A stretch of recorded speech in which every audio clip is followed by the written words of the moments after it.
Hey everybody, welcome to lesson 3.5. We're going to today read and analyze the memoir literary form. To start off, we got to take some notes, so get your note-taking ready. We're focusing on this essential question, what does it mean to be in harmony with nature? And today we're going to be reading a memoir. Now, a memoir is a form of autobiographical writing in which the author shares his or her personal experiences and observations related to significant events and people.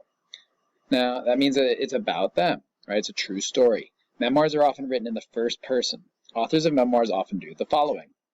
They talk to readers using informal language and sharing personal feelings. It often sounds as if the person is actually telling their own story.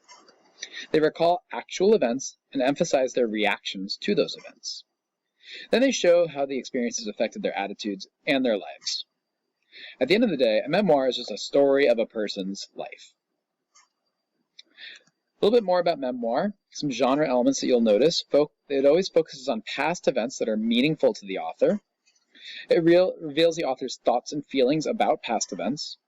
And is told from the first person point of view with pronouns such as I, me, and my. Sometimes it may address readers as you, as if they're conversing with them. Again, it sounds like a conversation. Memoir writers are often very good at just making stories all about themselves. Figurative language is an imaginative use of words to express ideas that are not literally true, but that convey meaningful and sometimes emotional ideas. This example we often hear about, it's raining cats and dogs. Of course, this is not actually literally true, but it conveys that idea that it's raining very hard. Take a look at some of the examples of figurative language that you're going to identify and analyze in this lesson. Simile is the first one. The definition of simile is a comparison of two unlike things using the words like or as. An example of this is clouds rolled overhead in wild swirls like batter in a bowl. This is paragraph 5 from the memoir that you're about to read. The effect of this is a vivid image of a changing sky. Another example of this might be I'm sick as a dog, meaning I'm seriously ill. These are examples of similes when they use the words like or as to compare two unlike things. Focus on the effect of that as well. A metaphor is a comparison of two unlike things that have the qualities in common without using like or as. So it's very similar to a simile, but it doesn't use like or as. An example of this in paragraph 5 of the story is the far curtain of the insulated air. In this case, the effect is a warmth that is trapped inside a barrier. It's saying there's this curtain of insulated air, of warm air that's coming towards the writer. Another example that we might be familiar with is the phrase, the early bird gets the worm. This, of course, means that people who get up early usually have an advantage over people who get up later. For personification, the third type of figurative language we're going to focus on today, that means giving of human qualities to an animal, an object, or an idea. An example of this would be, the river was talking to me. The writer says this in paragraph 2, and the effect of this is a feeling of connectedness between the writer and the river.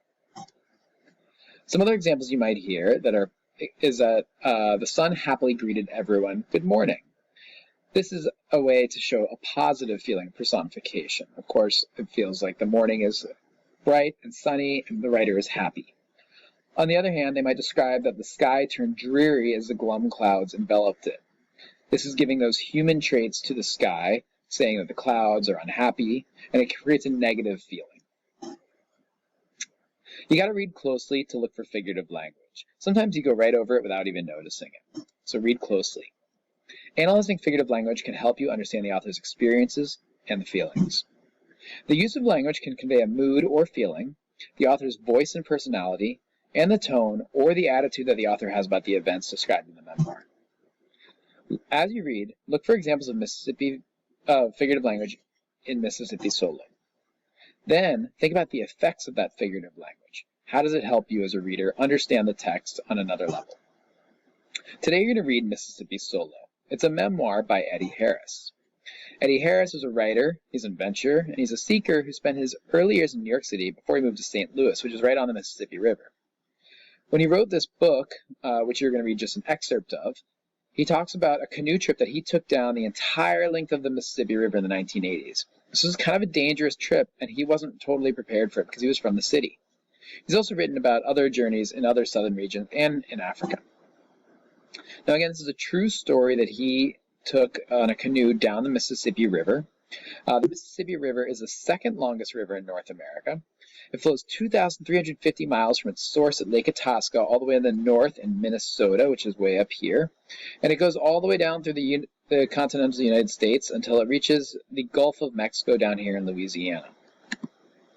At its narrowest, it's only 20 to 30 feet wide, so it's not that wide in some parts. But down at the bottom, after all these other rivers have flown into it, it gets very wide. It's 11 miles wide at the widest. Mississippi comes from the Mississippi, which is a French rendering of the Anishinaabe, or the Ojibwe or Algonquin name for the river, Mississippi, which means great river in their language. So it comes from a native or indigenous language, from the Algonquins or the Ojibwes, and then it comes through French to English, Mississippi. All right. Today you're going to go off and read Mississippi solo. Enjoy.